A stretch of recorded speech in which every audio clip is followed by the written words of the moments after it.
Hello everyone.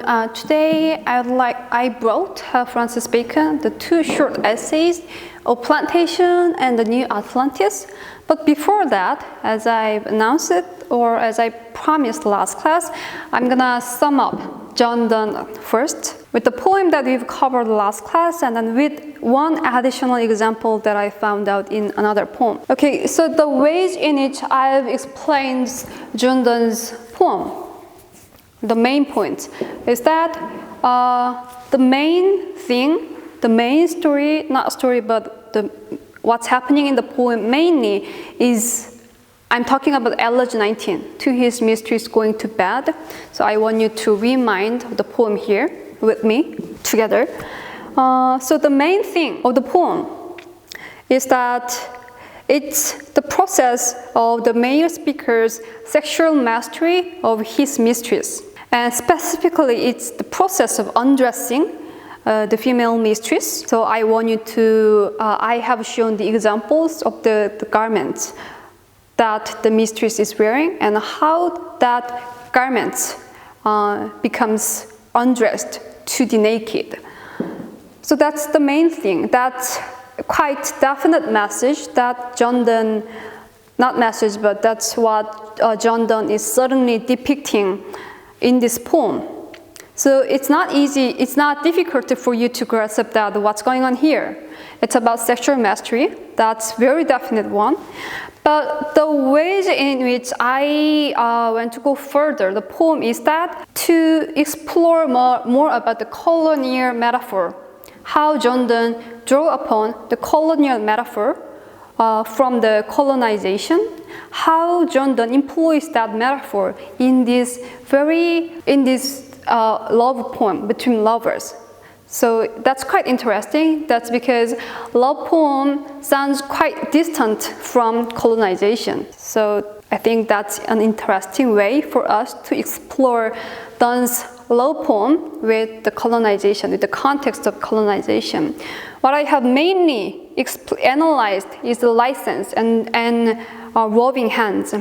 I emphasized how license became to show the very technical, how license is very technical expression that has been employed in maritime expedition.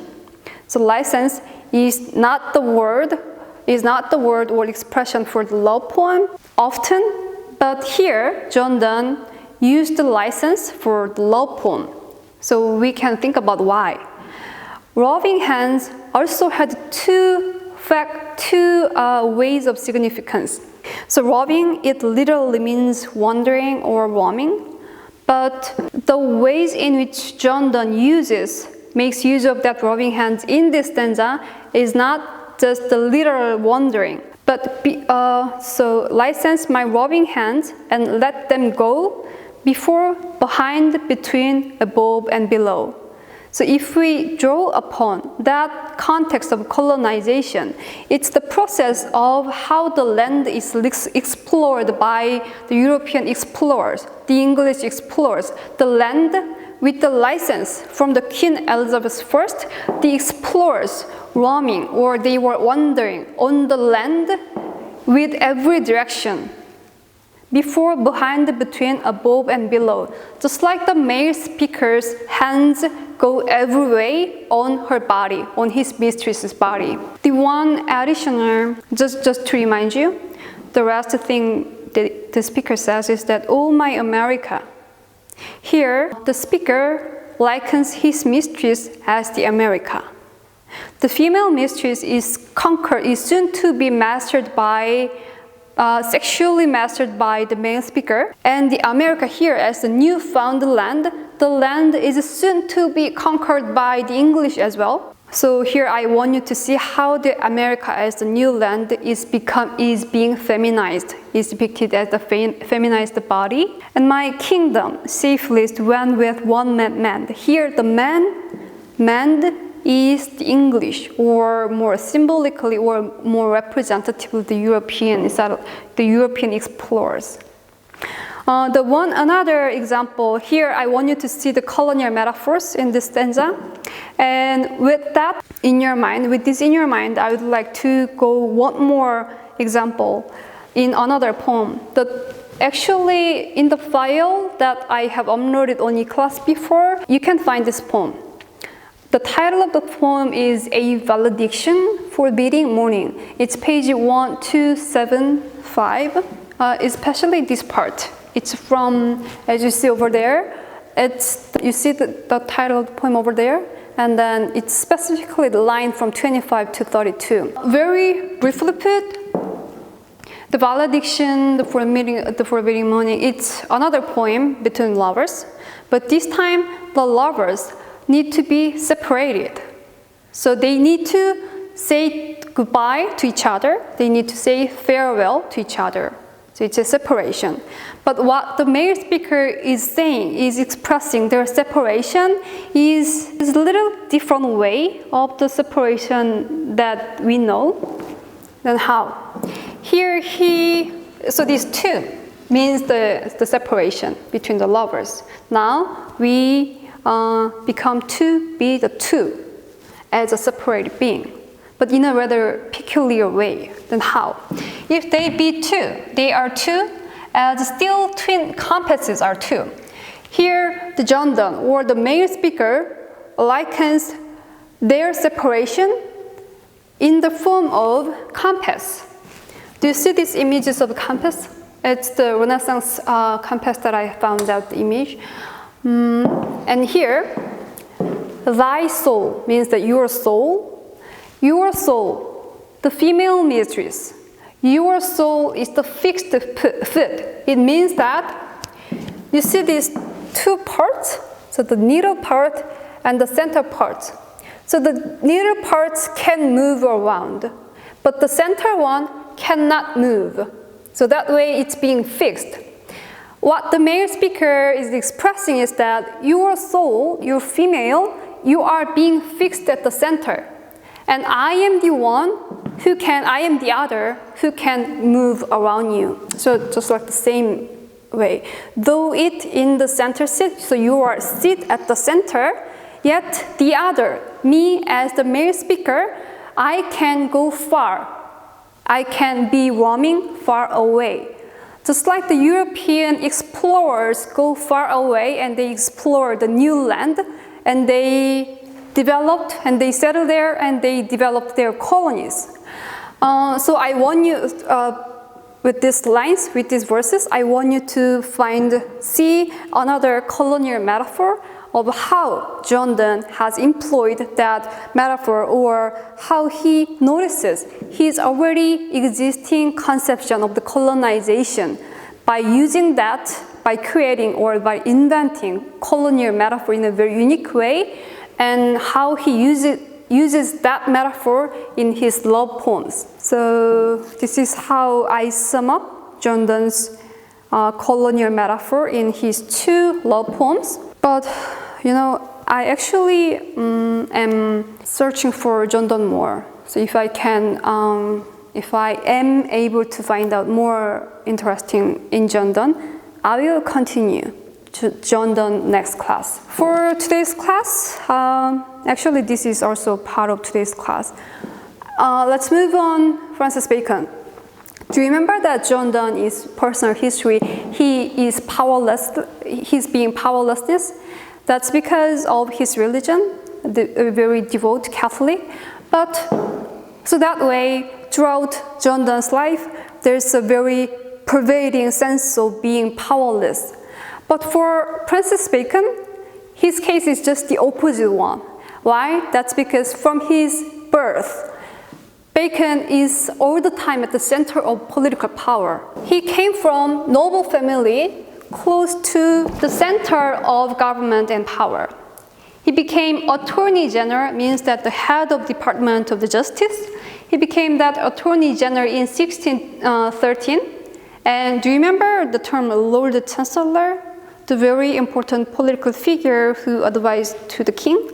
So Bacon was Lord Chancellor of King James.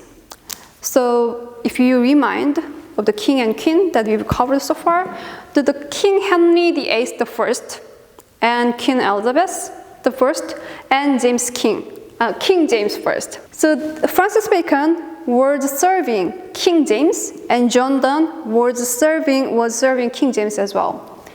So anyway, Bacon was becoming Lord Chancellor in 1618. The characteristic of his perspective of human history is that he views human history in a progressive way.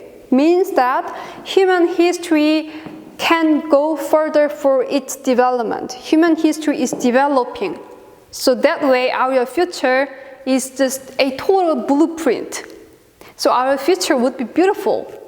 We will be developing more. So that's the perspective of Bacon, which is also opposite to John Donne. John Donne's perspective of human history is that human history will be decaying. So Francis Bacon, for the first and foremost important element for Francis Bacon to understand his worldview is science. Bacon strongly believes the power of science, almost like the myth. He, in a sense, creates the myth of the science. It's quite paradox. Quite interestingly paradox. Why? That's because we believe that science is based upon the fact, but here Bacon is making a somehow myth.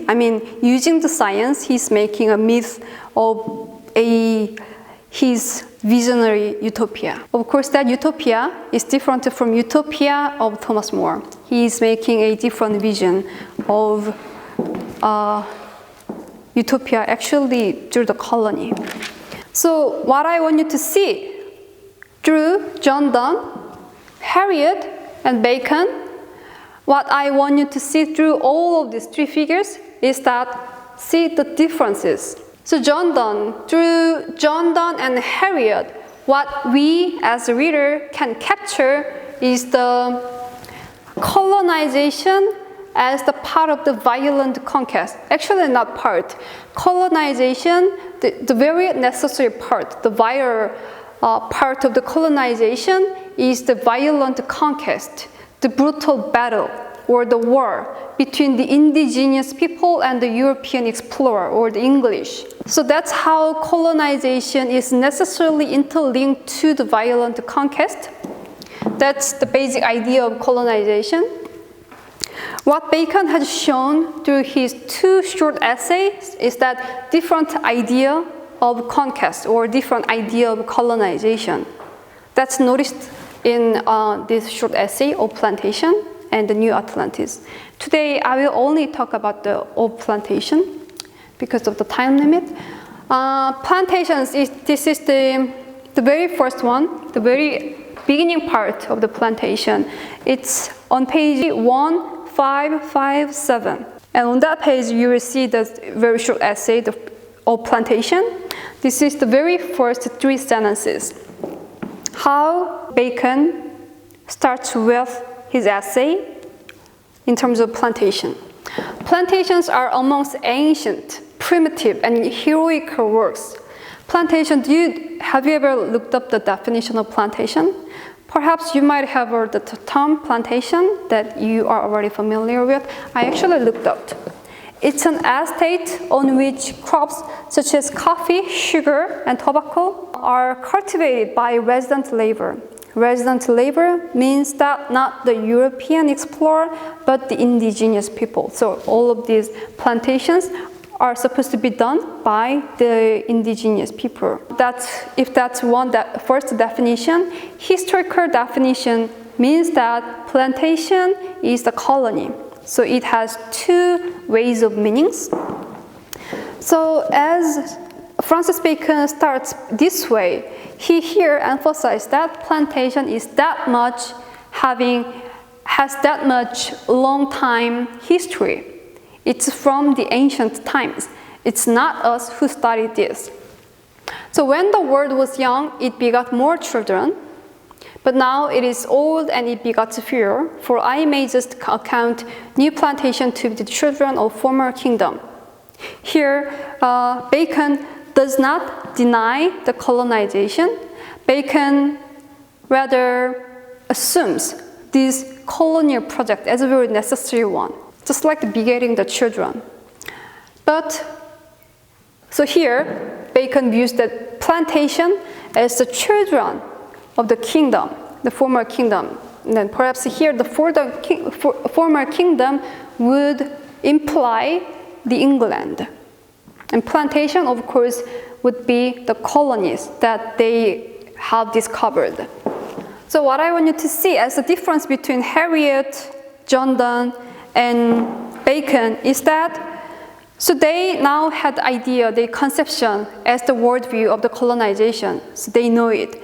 And if during Harriet's times the colonization, colonial project was somehow new to the European, the English, then after several decades, John Donne's period, the people now at that point got to know in a more familiar way. They got to know and they accept the concept of colonization. So the term or the idea, colonization as the part of the worldview was becoming more familiar with the European. Bacon is at the same time showing that. Why? That's because Bacon assumes the colonial project. But for the Bacon, the problem is that how to govern the colony. Bacon does not deny the colony, but Bacon does not like the idea of a brutal conquest. He does not like that. He criticized that. So he is showing a different perspective of how to govern the colony. This is the very first part, not the very first one. It's the first part. It's at the beginning on page 1558. The sentence starts by, I like a plantation. Here he reveals that he likes the plantation, he likes that idea of a colonial project. Then how? I'm going to read this through and I will analyze it. I like a plantation in a pure soil. That is where people are not displanted to the end to plant in others. For else it is rather an extirpation than a plantation. Planting, actually I will analyze together. Here, Bacon reveals that he likes plantation in pure soil, which would imply without the blood, without the mark of blood. So, plantation without the blood. That is where people are not displanted. Displanted is an entire removal. I like where people are not displanted to the end to plant in others. This means that the plantation should be a picture in which people, the indigenous people, are not supposed to be removed by this European. For else, it is rather an extirpation. Extirpation is another expression for removal, but it's more strong one. It's a stronger one. It's a total destruction, total way of rooting out. So, for else, it is rather an extirpation. If this is the case of plantation, if people are displanted, then that's the case of extirpation, an entire rooting out, then plantation. So here he imagines a plantation in a different way. Planting of countries is like planting of woods. So that much plantation is that much careful thing, just like the gardening the woods. For the principal thing that has been the destruction of most plantation has been the base and haste drawing of profit in the first years. So this is the main cause of the ruining the plantation. What's that one? That's the very haste drawing of profit, making the profit in the very first years, in a very haste way. So that's the thing that we need to avoid. It is true, speedy profit is not to be neglected. Of course, speedy profit, making the profit in a speedy way, that's of course important. As far as may stand with the good of the plantation, but no further. Speedy profit is okay as long as it goes in the proper way. It is a shameful and unblessed thing. Here, Bacon is using this idea of shame and unblessed thing. This is what Bacon makes more unique in showing his idea in terms of plantation. It is a shameful and unblessed thing to take the scum of people and wicked condemned men to be people with whom you plant. This means that you should not be something shameful on the land of the plantation. Shameful, like not the picture itself, but the connotation of the bloody war or any type of violent conquest that is unnecessary. And not only so, but it spoils. If you done anything shame on the land, it spoils the plantation. For they will ever live like rogues. Here, they means the indigenous people, not English. If you do anything shame on that in the process of plantation and on that colony, on the land of colony, then the indigenous people will ever live like rogues. That means unprincipled people. That way they do not work, but they will be just being lazy and do mischief and spend only the victories, the food, spend only food and be quickly weary and then certify over to their country and to the discredit of the plantation. Discredit of the plantation. If the plantation goes this way, it's the evidence. It could be the evidence of showing discredit of the plantation. But if you remind of the very fundamental purpose of the colonial project, is proving the credit or the merit of the colonial project by proving that why we need this colonial project. So that is their basic goal. That is their profound goal of the colonial project. But if you do this way, if you do any shame thing or any unblessed thing on the land, then it will show any discredit of the plantation. So that goes just against the goal of colonial project. So this way, for the Bacon, the important thing is not just about the colony, as you see over there. There's a little doubt that Bacon was in principle supportive of the prospect of the England new colonies. This means that there's no doubt that Bacon supports British colonization. Bacon supports that. But for Bacon, what makes him different is that Bacon wants the colonies managed in a discreet way, in a careful way.